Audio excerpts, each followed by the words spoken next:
In 900 years of galactic history, only 3 members of this kind have ever been confirmed, and the silence surrounding every one of them feels anything but accidental.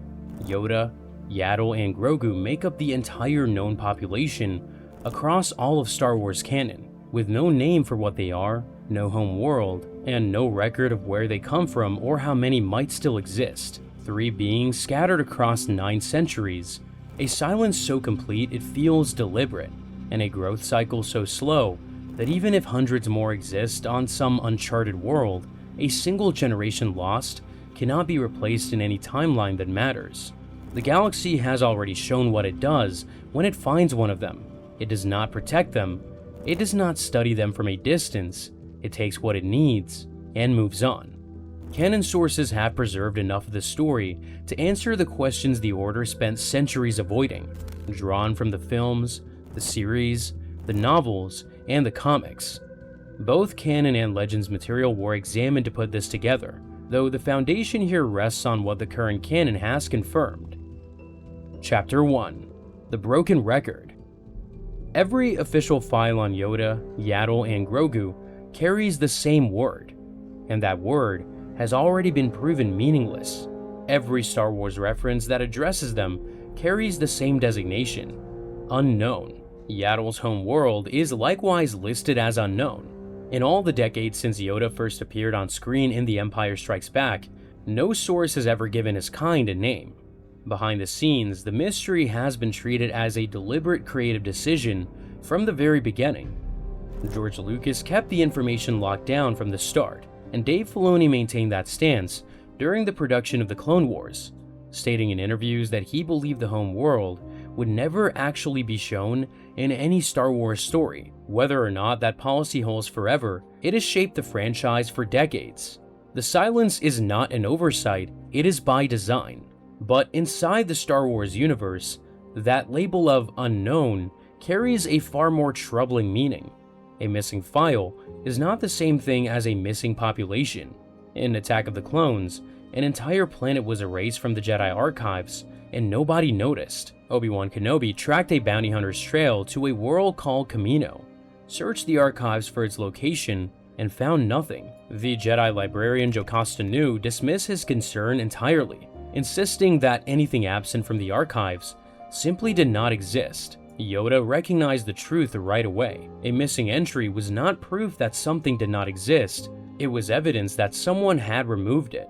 Count Dooku, still technically a member of the Jedi Order at the time, had deliberately deleted Kamino from the database to conceal a secret cloning operation. Tales of the Jedi later showed this moment on screen. This directly applies to the mystery surrounding Yoda's kind.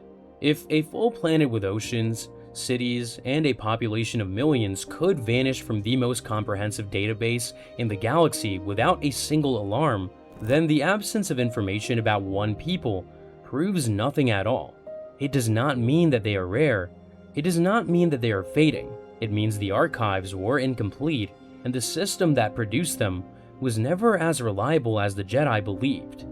The Living Force depicts the Jedi in their final operational years as an order so weighed down by procedure that its members had stopped questioning what might be missing from their own files. Gaps were not treated as warnings, they were accepted, unexamined, part of the background noise of an organization that had confused its filing system with the truth. The Jedi's blindness went far beyond sloppy bookkeeping. Every known member of Yoda's kind was found through the Order, a book with its own priorities, its own blind spots, and its own reasons to restrict what it shared. That means our entire picture of this people is not a population count, it is one Order's recruitment ledger, and nothing more.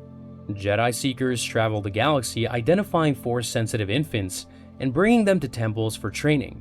That process is the cleanest explanation for why all 3 known members share extraordinary Force abilities, and why the rest of the population, if it exists, has never appeared in a single file. The Order did not catalog people, it collected the ones it could use. Still, one overlooked detail points to a wider picture. All 3 known members are Force-sensitive. Grogu, at just 50 years old, can move objects with the Force, heal wounds, and perform abilities that most fully trained Jedi take decades to master. The Alien Archive documents Yaddle's mastery of midi-chlorians, an ancient technique that could slow a living being's body functions almost to a complete stop, so rare that by the High Republic era, it was considered practically mythical. Yoda's raw power needs no further explanation. The conclusion seems obvious. Every member must be Force-sensitive by nature, but that conclusion only holds if the Jedi were seeing the full population. They were not. Humans, Togrutas, Zabraks, and dozens of other people all produce both Force-sensitive and non-Force-sensitive individuals. The Jedi only recruited the Force-sensitive ones. In Tales of the Jedi, Yaddle speaks with completely normal sentence structure. Her words follow standard word order. This is strikingly different from Yoda's famous inverted speech, one of the most recognizable traits in all of Star Wars since The Empire Strikes Back. No explanation has ever been offered for why two members of the same kind talk so differently. This matters more than it might seem at first. Language is one of the deepest markers of where a person comes from. If the way they speak is not hardwired, but shaped by culture and upbringing, then Yoda and Yaddle come from different backgrounds, different formative environments entirely. That points towards a people with cultural variety, possibly spread across multiple worlds or regions, with only a tiny fraction ever coming into contact with the Jedi Order. And if that variety exists, the way they age, reproduce, and recover from loss may be far more complex than 3 Jedi examples could ever reveal. 3 data points from a single recruiting pipeline cannot define an entire people, no matter how powerful these 3 individuals happen to be. Meanwhile, a council member was struck down by a fellow Jedi, and the Order never even noticed. Yaddle had picked up on Dooku's suspicious behavior in the aftermath of the confrontation on Naboo and followed him to a secret meeting on Coruscant. There, she found him standing alongside Darth Sidious himself. The Dark Lord ordered Dooku to end her as a final test of his commitment to the dark side. Yaddle was not a helpless figure. She was a 400-year-old Jedi Master with lifetimes of training and a seat on the Council. The two fought, and Dooku used the Force to collapse a heavy doorway, trapping Yaddle beneath it. She lifted the debris, but collapsed from the effort, and Dooku delivered the final blow with his lightsaber. A being who had served the light side of the Force for 400 years was cut down in a corridor, alone, with no one coming to help. The entire confrontation played out on screen in Tales of the Jedi. Jedi Knights number 5 later revealed that Yaddle had previously saved Dooku's life during the early stages of his corruption, making her fate at his hands all the more tragic. She had shown him mercy when he was at his most vulnerable, and he repaid that mercy by ending her life. The Order, blinded by the growing darkness clouding the Force, never uncovered the truth. No investigation into her disappearance ever succeeded, and the real circumstances stayed buried for decades.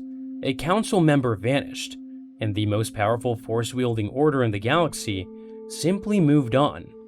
Yet even Yoda himself failed to sense it. In the novel Out of the Shadows, Yaddle returns early from a sabbatical simply because she missed her time with the young students she trained. She was a scholar, a teacher, and a council member who had dedicated lifetimes to the Order that had shaped her. That devotion makes the failure to notice her disappearance even more condemning. In 3 ABY, while preparing for Luke Skywalker's arrival on Dagobah, Yoda entered the Darkside Cave and experienced a vision. The Yoda comic series by Kevin Scott depicted what he found there, an image of Dooku standing over Yaddle's body, offering only one explanation, that Yoda had allowed it to happen. That accusation carries enormous weight. Yoda was the Grand Master, the most powerful Force user alive, and one of only 2 known living members of Yaddle's kind. The Force connected him to every living thing in the galaxy, and yet, the death of someone who shared his blood, his seat on the Council, and possibly his home world passed without a tremor he could identify. For roughly 30 years, he had no idea. If the Force bond between 2 members of the same kind, both sitting on the same council, in the same temple, was not enough to detect a killing, then that bond cannot be relied on to protect anyone else. Grogu's story follows the same thread of Jedi dependency. He was raised at the Jedi Temple on Coruscant, trained by multiple masters over the years, and survived Order 66 only because Jedi Master Kelleran Beck fought through waves of clone troopers to rescue him. Even his life with the Mandalorian bounty hunter Din Djarin, which appears to exist outside the Jedi framework, is rooted entirely in Jedi intervention at its origin. And the most telling absence may be the home world itself. No source has ever shown Yoda willingly disclosing where he came from to anyone during his 900 years of life. A well-known planet in the Republic's core systems would not have required that level of secrecy from someone who served the Order openly for so long. The simplest explanation is that the home world sits outside the Republic's knowledge entirely, somewhere in the Outer Rim, wild space, or unknown regions. The Chiss ascendancy thrived in those regions for thousands of years without the Republic knowing they existed, which confirms that entire civilizations can remain undetected indefinitely. If a full military power with fleets and territory could stay off the map, a single world populated by a quiet, slow-growing people could do the same without effort. 3 known faces is not the same thing as 3 total members, but that distinction, as comforting as it sounds, does not solve the problem. Even if the total population is larger than 3, their growth cycle means that any loss takes lifetimes to recover from, and that is where the real danger begins. The broken archives are only half the problem, because time itself is what makes Yoda's kind so fragile. Chapter 2: The Slowest Clock. For a people this slow to recover from loss, the purge that destroyed the Jedi may have been a final blow.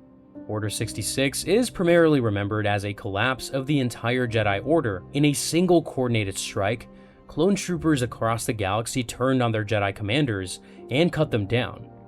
Temples burned, and masters fell. Padawans who had fought alongside their clone soldiers for years were shot in the back without warning. The Order, which had stood for over 1,000 generations, was wiped out in a matter of hours. The galaxy lost thousands of Force users in a single day, and the survivors scattered into every corner of known space.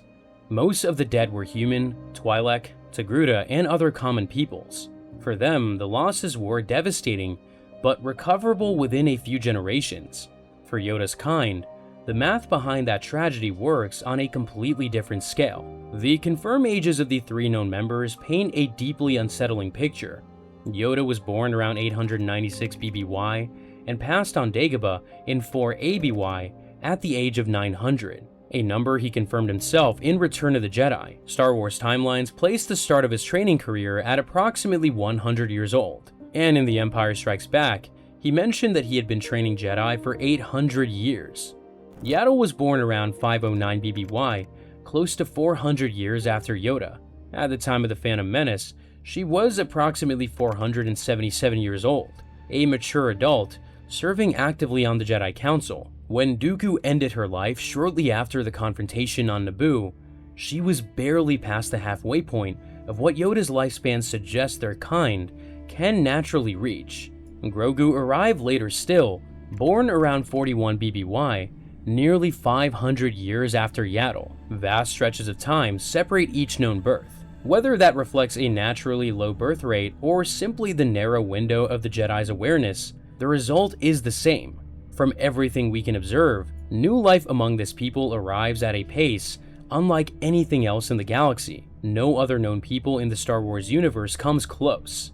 And then there's Grogu, whose age changes everything. Despite being 50 years old by the calendar, he presents as a very young child, unable to speak or care for himself, reaching for shiny objects, cooing at strangers, falling asleep at the worst possible moments. The Mandalorian made this unmistakable across 3 seasons. He cannot feed himself reliably, he cannot communicate in words, he processes the world the way a human toddler does, with fascination, confusion, and an attention span measured in moments. This is not a being who matured quickly and then stopped developing. He is genuinely young, trapped in the earliest stages of growth by a timeline that stretches far beyond anything the galaxy is built to accommodate. And yet, even in this infantile state, his Force abilities are extraordinary. He lifted a charging mudhorn to save Djarin's life, healed a near-fatal wound with nothing but instinct, and held back a wall of fire from an incinerator trooper while barely conscious afterward. A 50-year-old toddler who can outperform trained adult Jedi in raw force output. That combination, immense power locked inside a body that cannot yet walk steadily, is unlike anything else in the Star Wars galaxy. It also means that any threat to Grogu is not just a threat to one child, it is a threat to decades of unrealized potential that his kind cannot afford to lose. Based on these 3 data points, a rough growth timeline begins to emerge. This is an estimate drawn from extremely limited data, not just an established profile. But the direction is clear. If 50 years equals early toddlerhood, their kind develops far more slowly than any other known people in the galaxy, perhaps 10 to 15 times slower than humans. Carrying that estimate forward, adolescence might not begin until well past 100 years of age. Yoda's ability to begin training other Jedi at around 100 suggests he had reached early adulthood by that point. But even that early benchmark is staggering, 100 years of childhood. Even the most generous reading means a single new generation takes longer to arrive than most civilizations take to rise and fall. In nature, long-lived animals built this way are the most vulnerable on Earth. Elephants, great apes, and whales all produce few offspring, mature slowly, and invest heavily in each individual. Their recovery from a population crash can take 50 to 70 years, and they have the fastest growth timelines among slow-developing animals. For a people where a single generation might span 300 to 500 years, recovery from a significant loss could take thousands. The exact numbers are fictional, but the principle holds. Now consider what Order 66 meant against that math. If any members beyond Yoda and Grogu were serving as Jedi when the Purge was carried out, they would have been gunned down alongside every other Jedi in the galaxy. Yaddle was already gone by that point, but any others that the Order had recruited over the preceding lifetimes would have been in the crosshairs. Given how long members of this kind live, even a small number of additional Jedi from this people would represent an enormous portion of the active population. Losing even 2 or 3 more adults in a single day would be catastrophic for a people that takes lifetimes to produce replacements. A human population that lost a significant portion of its adults in a single event would feel the consequences within a generation or 2, roughly 40 to 60 years. For a people with generation time measured in lifetimes, those same consequences would not become visible for hundreds of years. The population might appear stable on the surface, while the loss silently compounded underneath, with fewer births in the next cycle, fewer parents to raise those young, and a narrowing of the gene pool that would only become clear long after anyone could fix it. The wound and the death can be separated by ages, and no one alive at the time of the wound would ever see the full cost. By the time the damage became obvious, every witness to the original catastrophe would be long gone. There is a darker possibility underneath all of this. If the Force connection in Yoda's kind is deeply tied to how they're built, and if that connection comes at a cost of slower development, fewer offspring, and longer timescales, then their rarity might not be a crisis at all. It might be the price of what they are. Every known member demonstrates Force abilities so far beyond the baseline that it suggests something fundamental about their makeup, not a gift that some members receive, but a defining trait built into the very fabric of what they are. If true, they were always walking the edge, long before Order 66 ever made things worse. The Force did not fail them. It's the reason they were always few. Still, Grogu's birth tells us something important. His arrival around 41 BBY means that at least one member was alive and able to reproduce during the final decades of the Republic. That is the only confirmed sign that new life was still being produced in the years before everything fell apart. But what happened to those parents is completely unknown. Whether they were Jedi, whether they lived on the home world, whether they outlasted the fall of the Republic, no source has answered that. Grogu's existence confirms reproduction was still happening roughly 50 years before The Mandalorian. It confirms nothing about whether that continued afterward. There is also a gap in Grogu's own timeline that carries weight. Jedi Master Kelleran Beck rescued him from the Jedi Temple during Order 66, fighting through clone troopers and escaping Coruscant aboard a Naboo starfighter. Grogu was approximately 22 years old at the time, still very much an infant by his kind standards. But between that escape and his appearance on Arvala 7, roughly 2 decades later, in the custody of Nikto mercenaries, almost nothing is known. Someone protected him for over 20 years. Someone fed him, sheltered him, and kept him out of sight on a remote Outer Rim world, far from any known Jedi sanctuary. No source reveals who that protector was. If it was a member of his own kind, a parent, a relative, or elder, then at least one more adult was alive during that era. That would mean the population maintained a presence beyond the Jedi Order even after the Purge, tucked away somewhere in the galactic frontier. If it was someone else entirely, a sympathetic stranger with no connection to the Jedi, then Grogu's safety was a matter of individual compassion rather than any community support. Either answer changes what the future might look like, and neither has been given. And the most powerful regime in galactic history already figured out exactly how valuable that body was. Chapter 3: Raw Material.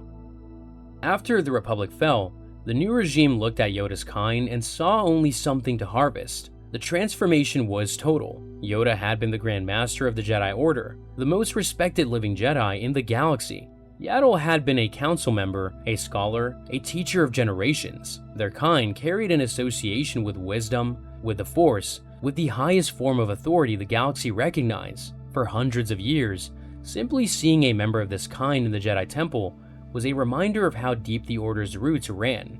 When the Jedi fell, and a new power rose to take their place, the association did not disappear. It was converted into a price tag. The mystery became an opportunity, and Grogu became the focus of a bounty. A child who, in another era, would have been raised as a Jedi was valued not for his potential wisdom or his connection to the living Force, but for what ran through his veins. The remnants of the old regime had watched the Jedi for decades. They knew what the Order's most powerful members looked like, and they understood the connection between that power and the midi-chlorians that made it measurable. And when they found a child of that same lineage, alone and unprotected, they knew exactly what they had found. Even before Grogu was captured, the pipeline was already built. The Kaminoan cloning facilities that produced the Republic's clone army were constructed under the secret direction of the Dark Lords. After the Republic was overthrown, Kaminoan expertise was extracted and transferred to a facility called Mount Tantus on the remote world of Wayland. The Bad Batch showed what was happening inside those walls. Scientists under Dr. Royce Hemlock continued cloning research under a project eventually known as Project Necromancer, an effort to create a Force-sensitive clone body. The series also exposed a darker layer. Mount Tantus held imprisoned young Force users with high midi-chlorian counts, taken from their families, and held as test subjects. These were not volunteers, they were children, ripped from their homes and locked in cells. Their bodies studied and sampled for the benefit of a regime that viewed Force sensitivity as a resource to be mined. This was not a rogue operation, it was a program with deep roots, long-term goals, and no moral boundaries. Dr. Pen Pershing is the next link in this chain. His uniform insignia in The Mandalorian connects him to the Mount Tantus program, and his specialization in cloning and Force-sensitive physiology makes him a direct heir to the Kaminoan tradition. What the earlier stages of the project lacked was material with a sufficiently high midi-chlorian count to make Force-sensitive cloning viable. Grogu was the missing ingredient. Working for a remnant faction led by Moff Gideon, Pershing placed a bounty on the child alongside an individual known only as the Client. When Din Djarin delivered Grogu to a safe house on Navarro, Pershing extracted a small sample. The Client wanted a more aggressive extraction, one that risked ending the child's life. Pershing pushed back, insisting that Grogu be kept alive. Official Star Wars material describes his reaction as selfless in at least one instance, but the broader context tells a more complicated story. Grogu was not a patient, he was a source that the regime's remnants intended to draw from indefinitely.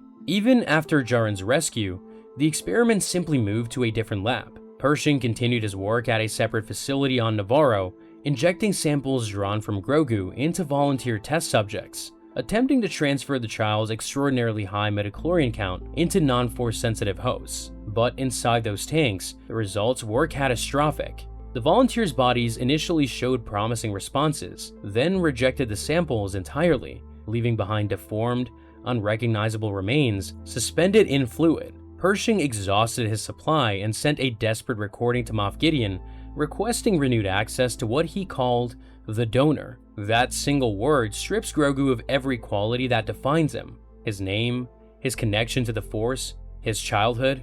In the language of the research apparatus, he is an input in an industrial process, not a child, not a survivor, a renewable source that the regime intended to drain as long as his body could reproduce. 900 years of accumulated wisdom compressed into a label that fits on a lab report. On top of the broader program, Moff Gideon added his own personal layer of ambition. Season 3 of The Mandalorian revealed Gideon's true agenda. He had diverted resources to clone himself and give those clones Force sensitivity derived from what had been taken from Grogu. He wanted to build a dynasty of Force-sensitive copies, a private army grown from stolen physiology. The project was not driven by loyalty to any cause or broader ideology. It was vanity on a galactic scale, and Gideon viewed the Force itself as nothing more than a feature to be grafted onto a better version of himself. The child was no longer even a donor at this point. He was raw fuel for one man's ego. Worse still, this research outlived the regime. After Gideon's capture, Pershing entered the New Republic's amnesty program, rebranding his cloning work as medical science. He presented himself as a researcher whose expertise had been corrupted by his superiors, someone who wanted to use his skills for good. But a former operative named Elia Kane manipulated him into resuming his work, then sabotaged his rehabilitation. She effectively destroyed Pershing as a New Republic asset, while keeping his knowledge available to whatever remnant faction she still served. The New Republic did not even realize it had been infiltrated. The research adapted and found new hosts, just as the remnants always did. The failed experiments bear a noted resemblance to Supreme Leader Snoke, the artificial being who would later lead the First Order during the sequel trilogy. That visual connection suggests the samples taken from Grogu may have fed into the research chain that eventually produced Snoke and contributed to the return of Palpatine. The Rise of Skywalker later revealed clone transfer as the secret behind the Emperor's return, and if that connection holds, the strongest reading of evidence is chilling. The body of a child who should have been protected was used to bring back the very regime that destroyed his world. The greatest tragedy would not just be that one of the youngest members of his kind was exploited, it would be that his exploitation helped resurrect the architect of the Jedi's destruction. And the concept that made all of this possible goes back to the prequels. Midi-chlorians, the microscopic life forms that serve as the bridge between a being and the Force, were first introduced in The Phantom Menace. Within the story's own logic, midi-chlorians turned the Force from something purely mystical into something measurable, something that could be counted, compared, and most importantly, extracted. Before midi-chlorians, a being's connection to the Force was spiritual. After midi-chlorians, it was physical. That single shift changed everything.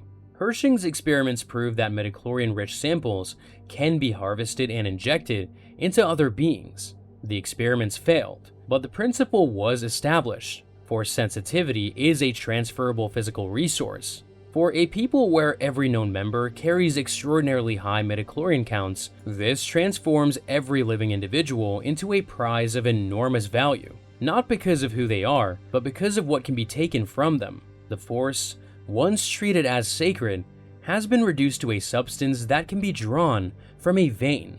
The shift from spiritual to physical did not just change how the galaxy understood the Force, it changed what people with power were willing to do to get it.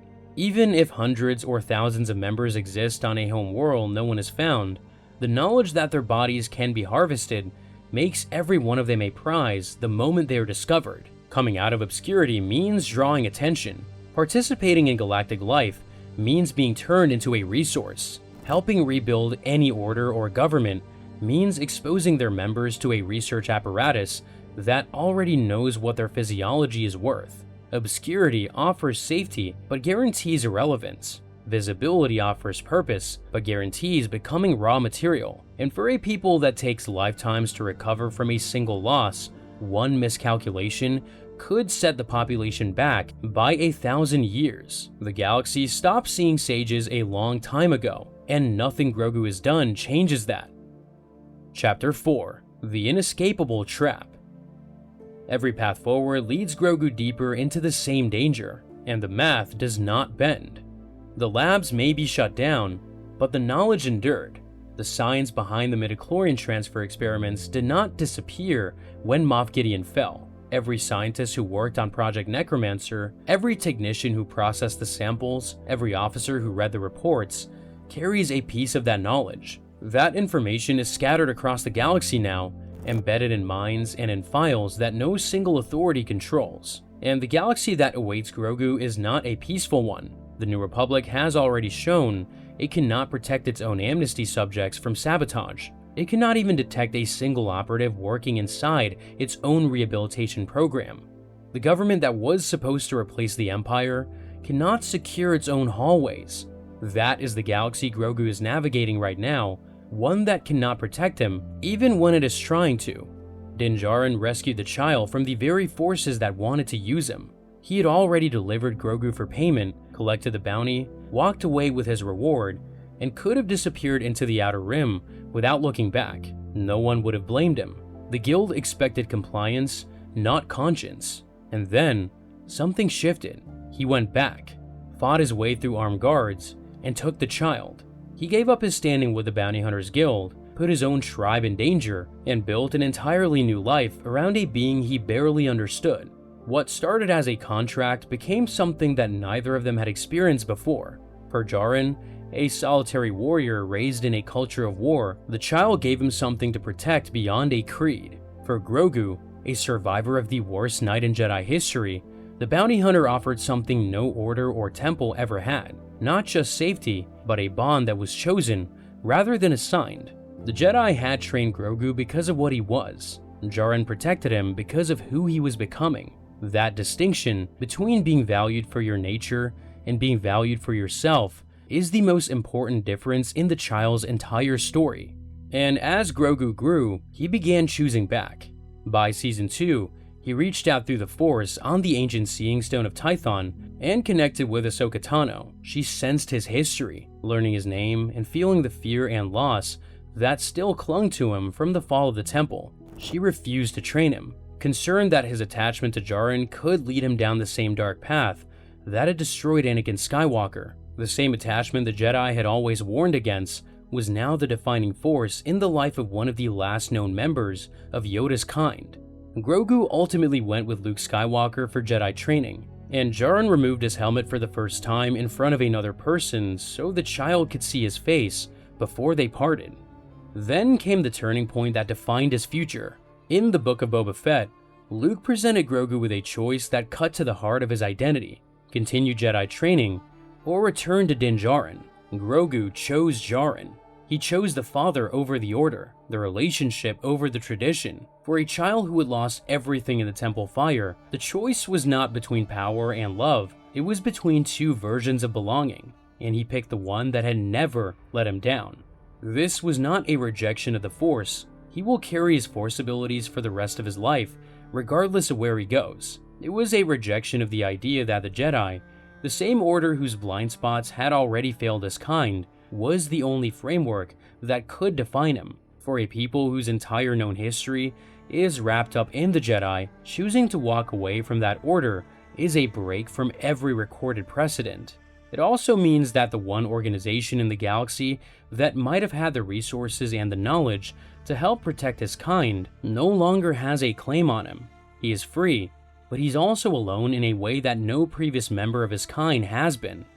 In Season 3, that choice took a name. Grogu participated in Mandalorian rituals, accompanied Djarin on missions, and was formally recognized as his foundling and apprentice. He wore Mandalorian armor forged from Beskar, the sacred metal of the culture that had taken him in. In the episode The Foundling, he relived his rescue from the burning Jedi Temple during Order 66, a flashback recently expanded by the Star Wars Jar Jar comic series, which placed Jar Jar Binks and Naboo soldiers in the escape alongside Jedi Master Kelleran Beck. One belonging ended in fire, another was just beginning. By the season finale, Grogu had taken the name Din Grogu, following Mandalorian naming custom. Names carry enormous weight in Star Wars. Anakin Skywalker became Darth Vader, Ben Solo became Kylo Ren, Each transformation marked a fundamental shift in identity.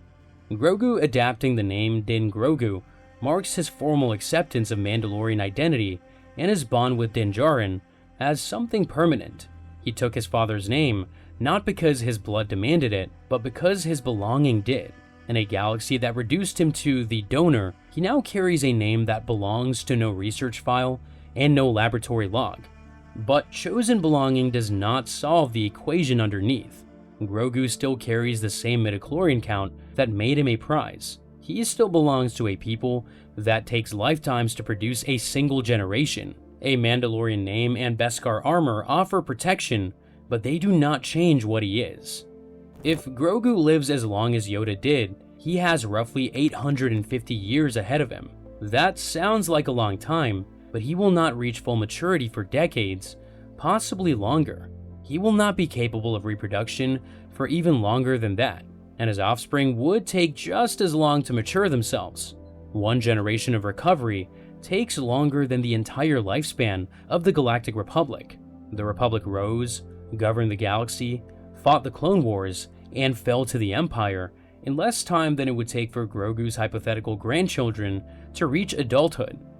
No amount of armor or belonging changes what those numbers mean for the future of his kind, and the very qualities that defined his kind are the ones that make recovery nearly impossible. Their extraordinary force sensitivity makes every living member a prize. Their slow development means every loss takes lifetimes to recover from. Their long lifespans create the illusion of stability, while the population silently narrows underneath. A single elder can live long enough to mask the fact that no new generation has arrived to take their place. The galaxy does not wait for slow peoples. It moves at the speed of the fastest ones, and Yoda's kind has never been fast at anything except using the Force. Yoda himself proved that his kind could outlast anything the galaxy threw at them, but even his endurance came with limits. In the Clone Wars Season 6, Yoda undertook a journey guided by the Force priestesses to learn the secret of preserving consciousness beyond life, the ability to become a Force ghost. He succeeded, and the journey itself showed how far beyond the Jedi mainstream his understanding of the Force had grown. When he appeared to Luke in The Last Jedi, his consciousness persisted beyond the reach of anyone who would have used him as a resource. He could speak, teach, and even call lightning down on a tree full of ancient Jedi texts. But Force ghosts do not reproduce, they do not raise young, they do not contribute to any population. Yoda's continuation beyond the physical is the most complete form of individual preservation his kind has ever achieved, and it does nothing for their future. The upcoming film, The Mandalorian and Grogu, reinforces this direction. Neither the film's creators nor its marketing have framed the story as an original reveal or a homeworld discovery. Everything released so far points towards a story about a father and a son navigating a galaxy that is still not safe for either of them. The trajectory is clearly towards a character whose significance lies in who he's becoming, not in what he might one day reproduce. That is a meaningful story for one character. It is not a future for an entire people. Viewed through this lens, Grogu is irreplaceable in the most literal sense. The only previous attempt to bridge the Jedi and Mandalorian traditions was Tari Vizsla, the sole confirmed Mandalorian Jedi.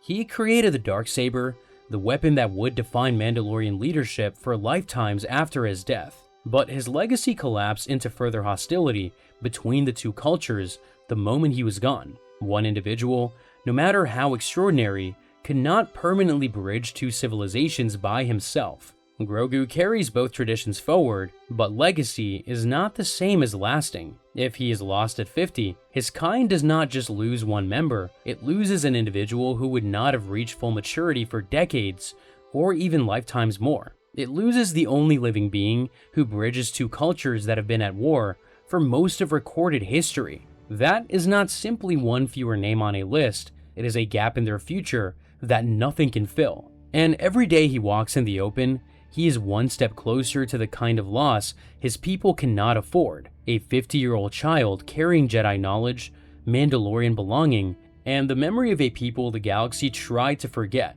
He's already survived the worst the galaxy could throw at him. He chose his own father. He earned his own name.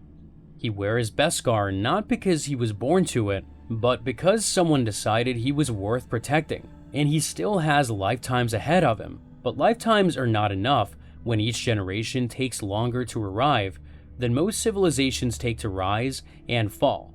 The galaxy has already shown what it does when it finds a member of his kind. It measured him, it harvested him, it reduced 900 years of accumulated wisdom to a sample in a vial. The labs are gone, but the knowledge is not. The regime fell, but the remnants adapted and found new hosts. The playbook is already written, sitting in the memory of every researcher and officer who ever touched Project Necromancer. And the next time someone finds a member of this kind, they will not need to build the apparatus from scratch. The blueprint already exists. 3 known faces across 900 years of history, and the youngest of them is just getting started, walking into a galaxy that has already proven it will not let his kind exist in peace. If they are to endure, it'll need something far greater than one child's courage, something far greater than one Mandalorian father's protection, and so far, nothing in the galaxy has offered that. Every confirmed member of the species carries a history that goes far beyond what their role in the story could show. The full account of each one, everything the canon and legends have revealed about who they were and what they did, is already on the channel.